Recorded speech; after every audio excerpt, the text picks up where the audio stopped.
Hello friends welcome to Vishwajay YouTube channel. Vishwajay YouTube channel থেকে আমি তোমাদের বিশ্বের সকলকে স্বাগত জানাই। দেখো আজকে তোমাদের যে বিপিএসসি বিহার বিপিএসসি তোমরা স্টেট এক্সাম দিয়েছো, সেই স্টেট এক্সাম সকলেই কোয়ালিফাই করবে এবং যারা কোয়ালিফাই করবে তাদের জন্য বিশেষত এই ক্লাসটি হেল্পফুল হবে যে তোমাদের কী ধরনের ম্যাথ আসে, ঠিক আছে, যে কী ধরনের ম্যাথ আসে আমি কয়েকটি তোমাদের ম্যাথ আজকের ক্লাসে ডিসকাস করব, ঠিক আছে। তোমরা দেখে নাও ভালোভাবে যে কোন টাইপের ম্যাথগুলো আসে এবং তোমাদের যে ল্যাঙ্গুয়েজে ইংলিশের যে 8টি প্রশ্ন আসে সেই 8টির মধ্যে যে তোমাদের কোন টাইপের ইংলিশ আসে সেগুলো নিয়েও আলোচনা করব। একটা তোমাদের প্রিভিয়াস ইয়ার্সের প্রশ্নপত্র নিয়ে আলোচনা করব। তো দেখো তোমাদের যে ল্যাঙ্গুয়েজ পোর্শনটা থাকে যেখানে তোমাদের ইংলিশ থাকবে এবং ওয়েস্ট বেঙ্গলের স্টুডেন্ট হলে তোমরা সেখানে বেঙ্গলি সিলেক্ট করতে পারবে। এখানে টোটাল 30টি প্রশ্ন থাকবে, এখানে তোমাকে 30% নাম্বার পেতে হবে, অর্থাৎ তুমি যদি 9 পাও তাহলে কোয়ালিফাই করবে এই ল্যাঙ্গুয়েজ পোর্শনটা। কিন্তু তোমার কথা হচ্ছে যে জেনারেল স্টাডিজ এখানে আমাদের আছে 40 নাম্বার। এখানে তোমাদের যে থাকে ধরে নাও ম্যাথ থাকবে, জিকে জিএস থাকবে, এই পোর্শনগুলো যে আছে ধরে নাও ম্যাথ থাকবে 8টা, বিজ্ঞান থেকে ধরে নাও গোটা 7-8 থাকবে, হ্যাঁ, জেনারেল অ্যাওয়ারনেস অর্থাৎ কারেন্ট অ্যাফেয়ার্স থেকে প্রশ্ন উত্তর থাকবে, ঠিক আছে। তো দেখে নাও এখান থেকে যদি আমরা দেখি যে ম্যাথ দেখে নাও আর তোমাদের ল্যাঙ্গুয়েজে ইংলিশের কয়েকটি প্রশ্ন আলোচনা করব। তো ক্লাসটি খুবই ইম্পর্টেন্ট, ক্লাসটি দেখো। দেখে নাও প্রথমে যে ম্যাথটি আছে দেখে নাও এখানে কি আছে যে 10 years ago the ratio of ages of Ramesh and Rajiv was, ঠিক আছে, যে দেখো 1:3 আছে, কিন্তু 5 বছর hence 5 years hence this ratio will become 2:3. What is the ratio of their ages, দেখে নাও এজ অ্যাট প্রেজেন্ট। তো দেখে নাও এখানে কি বলা হচ্ছে যে 10 বছর আগে এখানে রমেশ এবং রাজীবের 10 বছর আগে রমেশ এবং রাজীবের এখানে দেখো 10 বছর আগে রমেশ এবং রাজীবের যে বয়সের অনুপাতটা আছে 1:3, অর্থাৎ 1:3 আছে। 10 বছর আগে দেখে নাও, 10 বছর কিন্তু এটা আগে। তারপরে কি বলা হচ্ছে দেখো যে 5 বছর পরে, তারপরে কি বলা হচ্ছে 5 বছর পরে, 5 বছর পরে কোন অনুপাতে আছে দেখো 5 বছর পরে আছে 2:3 আছে। তাহলে দেখো এখানে মোট যে বয়সটা হচ্ছে, বয়সটা টোটাল ধরে নাও 10 বছর আগে, তাহলে 10 বছর আগে হচ্ছে আর 10 বছর পরে মানে টোটাল এটা দেখো যে 15 বছর পরে অনুপাতটা হচ্ছে 2:3, ঠিক আছে। এতটা বুঝেছো? 10 বছর আগে ধরে নাও তোমার বয়স এখন 20, তো 10 বছর আগে তোমার বয়স কত হবে? 10 হবে। তাহলে তোমার বর্তমান বয়স কত হবে? 20, ঠিক আছে। আর 5 বছর পরে বয়স হবে 25। এই কনসেপ্টটা আমাদের মনে রাখতে হবে। আবারও বলছি, দেখো মন দিয়ে শোনো যে এই ম্যাথটি তোমাদের বিপিএসসি এক্সামে এসেছে। তাহলে দেখো এই ধরনের তোমাদের রেশিও থেকে একটি অঙ্ক কিন্তু আসবেই, রেশিও থেকে যে 10 বছর আগে রমেশ এবং রাজীবের বয়সের অনুপাত 10 বছর এগো, ঠিক আছে, 10 years এগো আমি লিখে দিচ্ছি যে 1:3। এরপর দেখে নাও 5 বছর পরে, ঠিক আছে, বিকামস 5 year, ঠিক আছে, যে বর্তমান বয়সের পরবর্তী 5 বছর পরে তার বয়স হচ্ছে 2:3। তাহলে দেখে নাও যে তার বর্তমান বয়স ধরে নাও, এখানে তোমাদের আরও বোঝানোর চেষ্টা করছি, তোমার বর্তমান বয়স 20, 10 বছর আগে তোমার বয়স 10 হবে আর 5 বছর পর তোমার বয়স হবে 25। তাহলে আমাকে এখানে জানতে যাওয়া হয়েছে যে বর্তমান যে বয়সের অনুপাত কত রমেশ এবং রাজীবের। তো দেখে নাও এখানে যদি আমরা দেখি এইভাবে আমাদের অ্যান্সারটি করতে হবে, যেহেতু ধরে নাও 10 এবং 5 এই দুটো যে বয়সের ডিফারেন্স এই দুটো আমাদের যোগ করে নিতে হবে যে 15 হচ্ছে। তো দেখে নাও এখানে আমরা যদি দেখে নিই যে দেখো রমেশ এবং রাজীবের যে 10 বছর আগে যে বয়স ধরে নাও, যে ধরে নিতে হবে যে রমেশের বয়স 1x সমান x বছর, রাজীবের বয়স 3x, এইভাবে ধরে নেবে, ঠিক আছে। রাজীবের বয়স কত? 3x। এটা আমি দেখে নাও তোমাদের একটু দেখিয়ে দিচ্ছি যে যাতে আমি লেখার জায়গাটা বেশি পাই, লেখার জায়গাটা যাতে বেশি করে পাই, ঠিক আছে। ওকে, তো তোমাদের আমি এই ম্যাথটি স্ক্রিনের কোনো পাশে দিয়ে দিচ্ছি। তো আপাতত ম্যাথ সলিউশনটা দেখে নাও। দেখে নাও এখানে আমাদের কি আছে যে রমেশ, ঠিক আছে, 10 বছর আগে, তাহলে কি বললাম যে রমেশের বয়স ধরবে x আর রাজীবের বয়স ধরবে কত? 3x ধরে নেবে, ঠিক আছে। তাহলে দেখো এরপরে কি বলা হচ্ছে, এরপরে বলা হচ্ছে যে 5 বছর লেটার, হ্যাঁ, বর্তমান বয়সের 5 বছর পরে। তাহলে আমাদের বললাম যে 10 + 5 অর্থাৎ আমাদের যে 15 বছর পরে যে অনুপাতটা হবে 2:3। তাহলে দেখো x প্লাস এখানে আমরা 15 করব আর এখানে 3x + 15 করব। তাহলে এখানে দেখো আমাদের কি হচ্ছে, দেখো এখানে আমাদের যা হচ্ছে সেটা 2/3 মানে 2:3কে আমরা অনুপাত যে এখানে ভগ্নাংশের আকারে যদি প্রকাশ করি তাহলে 2/3 হয়ে যাচ্ছে। তাহলে এটা আমাদের কিন্তু মূল যে যে এই জায়গায় আমাদের আসতে হবে, এরপর এখান থেকে আমাদের সলিউশনে যেতে হবে। ঠিক আছে, এরপর আমরা যদি সলিউশনে যাই এখান থেকে আমাদের এক্সের মান বের করতে হবে, এক্সের মান এখান থেকে বের করতে হবে। তাহলে দেখে নাও এখান থেকে যদি আমরা এক্সের মান বের করার চেষ্টা করি, দেখো এখানে আমাদের কি করতে হবে, বজ্র গুণন করে নিতে হবে। ঠিক আছে, ভগ্নাংশের এই পাশের লবের সঙ্গে এই পাশের হর, এই পাশের লবের সঙ্গে এই পাশের হর। তাহলে দেখে নাও এখানে 3-এর সঙ্গে যদি এখানে এক্সের গুণ করি 3x হবে, এখানে দেখো 3 কত হবে 45 হবে। এখানে 2-এর সঙ্গে যদি 3x-এর গুণ করি তাহলে দেখো 6x হয়ে যাবে, প্লাস এখানে 15 দুগুণে 30 হয়ে যাবে। তাহলে দেখো এখান থেকে যদি আমরা নিয়ে আসি, ধরো 3x এবং এখানে 6x আছে, তো এই দুটোকে যদি এই পাশে নিয়ে আসি তাহলে দেখো এখানে কি হয়ে যাবে, যে 6xটা মাইনাস হয়ে যাবে।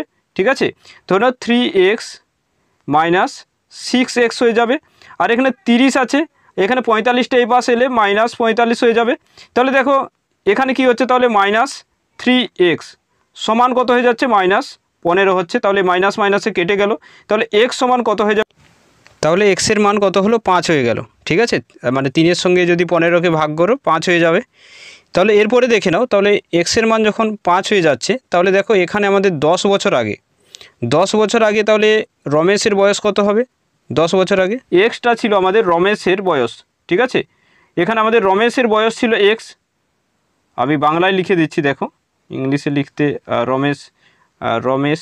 ঠিক আছে, রমেশের বয়স তাহলে এখানে কত হচ্ছে আমাদের, দেখো এক্স মানে 5, এক্স মানে 5। তাহলে বর্তমান বয়স যেহেতু অনুপাত চাইছে, তাহলে দেখো বর্তমান বয়সে যেহেতু অনুপাত চাইছে, তাহলে কি করতে হবে, যে বর্তমান বয়সে আসতে হলে, দেখো এটা 5 বছর আগে, কিন্তু বর্তমান বয়সে আসতে হলে আমাদের এখানে 10 যোগ করতে হবে, মানে এখানে আমাদের হচ্ছে কত 15। এখানে আমাদের কত হচ্ছে রমেশের, তাহলে বর্তমান বয়স কত 15। তাহলে এরপরে আমাদের কে আছে, রাজীব আছে, রমেশের পরে আমাদের কে আছে, রাজীব। তাহলে রাজীবের দেখে নাও অনুপাত কত, এখানে যেটা আছে 3x আছে, রাজীব কত 10 বছর আগে বয়স ছিল কত 3x। তাহলে 10 বছর আগে এক্সের জায়গায় আমাদের 5 হবে, তাহলে 3×5 আমরা 15 লিখব। তাহলে 10 বছর পর অর্থাৎ বর্তমান বয়স কত হবে, 10 যোগ করে নিলে আমাদের এখানে কত হয়ে যাবে, 25 হয়ে যাবে। এখানে দেখে নাও আরও একবার বলছি, যে রমেশের 10 বছর আগে বয়স কত ছিল x, তাহলে এখানে 5 লিখলাম। তাহলে বর্তমান বয়স জিজ্ঞাসা করা হচ্ছে, তাহলে বর্তমান বয়স যেহেতু জিজ্ঞাসা করা হচ্ছে, তাহলে 10 বছর যোগ করলে আমরা কত পাবো, যে 15 পাবো। রাজীবের দেখো 10 বছর আগে বয়স কত 3x, তাহলে 3x, x মানে কত, এখানে 5, x মানে এখানে কত 5 হয়েছে। ঠিক আছে, এখানে 5 হয়েছে, 3×5 15, এখানে 5 হয়ে যাবে।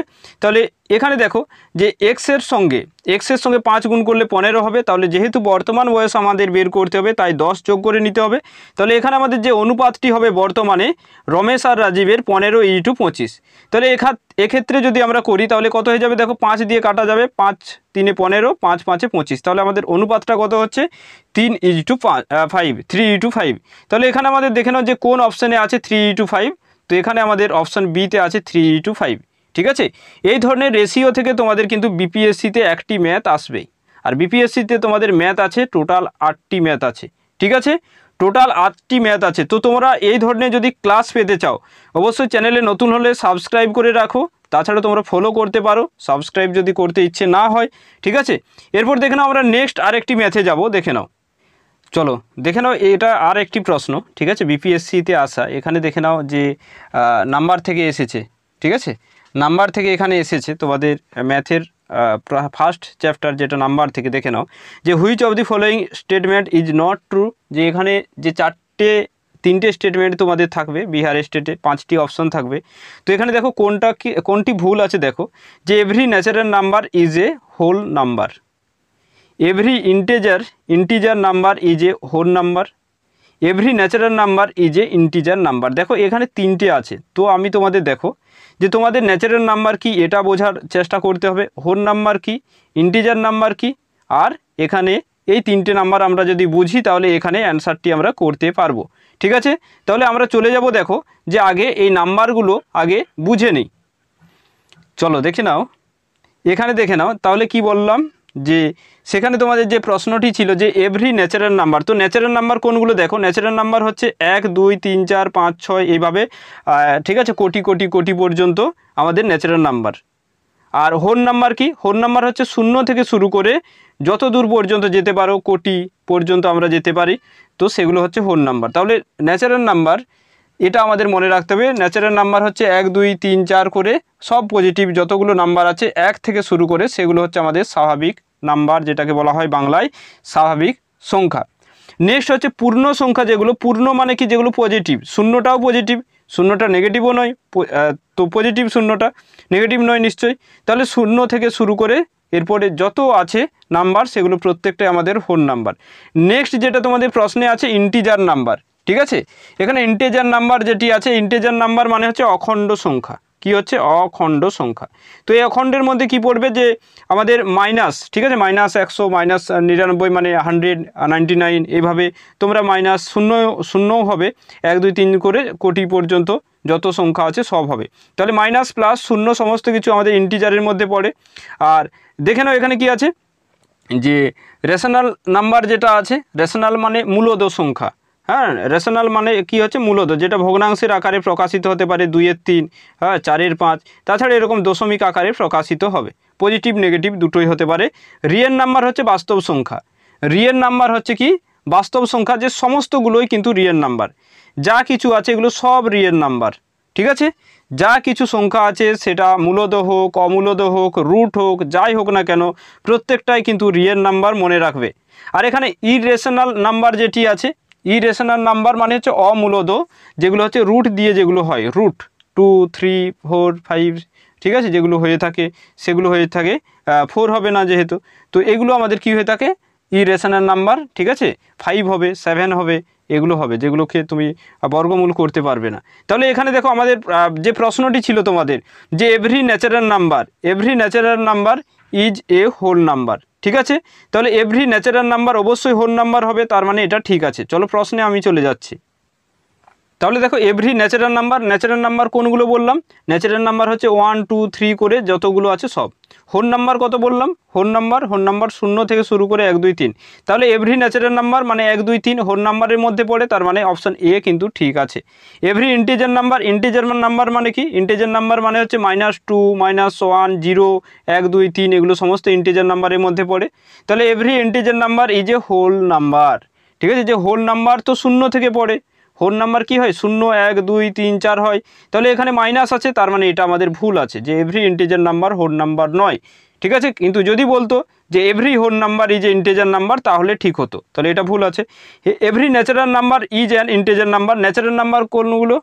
ন্যাচারাল নাম্বার মানে যেগুলো স্বাভাবিক, ঠিক আছে, যে 1 2 3 4 এগুলো। তাহলে ইন্টিজার নাম্বার মানে কি? নেগেটিভও থাকবে, হ্যাঁ, -1 -2 0 1 2 3, তাহলে এটা ঠিক আছে। তাহলে এখানে আমাদের অপশান বিটা ভুল আছে। তাহলে এরকম তোমাদের বিহার স্টেটে কিন্তু প্রশ্ন এসেছিল। নেক্সট দেখে নাও একটি খুবই সহজ প্রশ্ন, যে যদি এরকম এভারেজের প্রশ্ন আসে, যে কিভাবে কত কম সময়ে অ্যান্সার করতে পারবে। দেখো, যে যখনই বলেছে যে 7, যে দেখো যখনই এভারেজের কোনো ম্যাথ আসবে, যে দেখো 7 কনজিকিউটিভ নাম্বার, হ্যাঁ, কনজিকিউটিভ যখন নাম্বার মানে ক্রমাগত, ঠিক আছে, যে ক্রমাগত 7টি সংখ্যার যে গড় দেখে নাও, এখানে বলা হয়েছে 20। তো যখনই এরকম বলা হবে, যে ক্রমাগত যখনই বলা হবে, কনজিকিউটিভ যখনই বলা হবে, যে 5 7 9, বিশেষ করে যদি বিজোড় সংখ্যার বলে, তাহলে এই সূত্রটি তোমরা অ্যাপ্লাই করবে। সূত্রটি হলো এরকম, দেখো, যে যেহেতু 7টি বলেছে, তোমরা এখানে 7টি ড্যাশ করে নেবে, ঠিক আছে, 7টি এখানে ড্যাশ করে নেবে, 1 2 3 4 5 6 7, 7টি ড্যাশ করে নেওয়ার পর দেখো যে এখানে মাঝের কোনটি ড্যাশ হচ্ছে, 1 2 3 1 2 3, তাহলে এটা হচ্ছে মিডিল ম্যান। তো মিডিলে এখানে তোমরা 20টা লিখে নেবে। এরপর 20-র আগে, হ্যাঁ, 19 18 17 করে নিলে, এবং 21 22 23 করে নিলে। তাহলে এখানে যদি আমাদের বলতো, এখানে লার্জেস্ট বলেছে, এখানে যদি ছোটোটা বলতো তাহলে 17 হতো, যেহেতু লার্জেস্ট বলছে তাহলে 23টা হবে, ঠিক আছে। তোমাদের আরও একটি দেখো বলছি, তোমাদের জন্য এটা হোম টাস্ক, যে এখানে 5 আছে, ঠিক আছে, এখানে 5 আছে, তো তোমরা এখানে করবে 5 কনজিকিউটিভ নাম্বার, ঠিক আছে, যাদের এভারেজ যে 25, ঠিক আছে, যাদের এভারেজ হলো 25 নয় 21। তো এখানে আমাকে বলতে হবে যে এটা লোয়েস্ট, ঠিক আছে, লার্জেস্ট বললাম, এটা লোয়েস্ট কত হবে। এটা লোয়েস্ট কত হবে এটা জানাবে, যে 5টা এইভাবে দাগ টেনে নেবে, মিডিলে আমাদের করতে হবে 21, তাহলে এখানে 20, এখানে 19 হবে। ঠিক আছে, তাহলে লোয়েস্ট হবে 19 আর হাইয়েস্ট হবে 23। তো এটা কে বুঝতে পেরেছো একটু জানাবে। ঠিক আছে, দেখো এখানে ইংলিশের মধ্যে কি আছে, ল্যাঙ্গুয়েজ পোর্শন থেকে আছে, দেখো যে দেয়ার ইজ, হ্যাঁ, যে 30 or 31st ডেজ, যে ইন কি হবে, এটা ইন এ মান্থ হয়ে যাবে। ঠিক আছে, তাহলে এই ধরনের ইংলিশ প্রশ্ন এসেছে, দেখে নাও কত সহজ এসেছে, একবার দেখে নাও ভালোভাবে। আর তোমাদের সমস্ত বন্ধুদের সঙ্গে শেয়ার করে দিও যারা তোমাদের বিপিএসসি এক্সাম দেবে। ঠিক আছে, আর যারা তোমাদের বিশ্বসেরের যে টেলিগ্রাম গ্রুপ এখনও যুক্ত হওনি, দেখো ডেসক্রিপশন বক্সের লিঙ্ক দেওয়া আছে। হ্যাঁ, ওকে, ডেসক্রিপশন বক্সের লিঙ্ক দেওয়া আছে, বিশ্বসেরের যে বেঙ্গলি গ্রুপটা, সেখানে যুক্ত হয়ে থাকবে। এই ধরনের ক্লাস আমি কিন্তু তোমাদের দেব, তখন জানিয়ে দেবো। তাহলে my father is dash engineer in the water work department. তো এখানে ইঞ্জিনিয়ারের আগে কি হবে, মাই ফাদার ইঞ্জিনিয়ার, তো এটা অবশ্যই অ্যান হবে, তো অপশন বি হবে। তাহলে এই ধরনের আর্টিকেল প্রিপোজিশন আমাদের এসেছে। তাহলে দেখেন which of the following is a part of bedroom, তাহলে কোনটি পার্ট বেডরুমের পার্ট, পিলো আছে, টেবিল ল্যাম্প আছে, হ্যাঁ, যে কার্টেন্স আছে, তাহলে এখানে আমাদের কোনটি উত্তর হবে, এটা মোর দেন ওয়ান অফ দি অ্যাবাভ হবে। ঠিক আছে, তাহলে অপশান ডি হবে সঠিক উত্তর।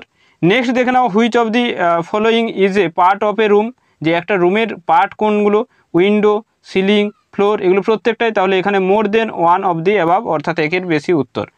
নেক্সট দেখে নাও 5 নম্বর প্রশ্ন কি এসেছিল, যে রেইনি সিজন, হ্যাঁ, যে দেখে নাও যে আমাদের যে 6টি ঋতু আছে তার মধ্যে দেখে নাও যে রেইনি সিজন, ঠিক আছে, যে কামস বিফোর, যে দেখে নাও এখানে কি হচ্ছে, যে কামস বিফোর কি হয়ে যাবে, এখানে উইন্টার, স্প্রিং, সামার, তো কোনটি হয়ে যাবে, তাহলে দেখো কি বলা আছে, কামস আফটার নয় কিন্তু কামস বিফোর, তাহলে তাহলে তাহলে রেইনি সিজনের আগে কি আসে, অবশ্যই সামার আসে। ঠিক আছে, যদি আফটার হতো তাহলে উইন্টার হতো, যেহেতু বিফোর বলেছে তাহলে সামার হবে। ঠিক আছে, উইন্টার হলে আফটার হলে উইন্টার, তাহলে এই ধরনের প্রশ্নগুলো এসেছে। নেক্সট দেখুন আমাদের কি আছে, যে 8 month of the year is, দেখো যে একটি বছরের 8 নম্বর মাস কোনটি, 8 মান্থ, হ্যাঁ, 8 নম্বর মাস কোনটি, জানুয়ারি, ফেব্রুয়ারি, মার্চ, এপ্রিল, মে, জুন, দেখে নাও, আগস্ট হবে, তাহলে এখানে দেখো একটাও নেই আগস্ট, তো এখানে আমাদের নান অফ দি অ্যাবাভ হবে। নেক্সট দেখে নাও সিস্টার ইন লকে কী বলা হয়, সিস্টার ইন ল ইজ কী হবে, husband sister, wife sister, brother sister, তো সিস্টার ইন ল কাকে বলা হয়, হাজব্যান্ড ওয়াইফ দুই সিস্টারকে বলা হয়। তাহলে এখানে আমাদের অপশান ডি হবে, যে এখানে একের বেশি উত্তর যখন হবে তখনই আমরা মোর দেন ওয়ান অফ দি অ্যাবাভ উত্তর নেব। নেক্সট দেখে নাও কাজিন, হ্যাঁ, কাজিন, এই কাজিনটা কিন্তু বারবার এসেছে তোমাদের বিপিএসসিতে, এই কাজিন, এই ইংলিশের এইগুলোই তোমাদের এসেছে, ম্যাটারনাল, প্যাটার্নাল, সিবলিংস, তো এটা কি হয়ে যাবে, অবশ্যই কাজিন কি হয়ে যাবে, ম্যাটারনাল এবং প্যাটার্নাল দুটোই হয়ে যাবে, তো মোর দেন ওয়ান অফ দি অ্যাবাভ হবে। তো দেখে নাও তোমাদের এই ক্লাসটি কেমন লাগলো অবশ্যই কমেন্টে জানাবে। ঠিক আছে, এখানে তোমাদের ম্যাথ এবং ইংলিশ ল্যাঙ্গুয়েজের যে কোশ্চেনগুলো আলোচনা করলাম, আর বন্ধুদের সঙ্গে অবশ্যই শেয়ার করবে, যারা বিপিএসসি এক্সাম দেবে, স্টেট ভালো হয়েছে তাদের সঙ্গে অবশ্যই শেয়ার করবে। প্রত্যেকে সুস্থ থাকবে। ঠিক আছে, প্রত্যেকের জন্য অনেক অনেক শুভকামনা, অনেক অনেক বেস্ট উইশ, ভালো থাকবে এবং অবশ্যই চ্যানেলের সঙ্গে থেকো। Thank you so much for watching.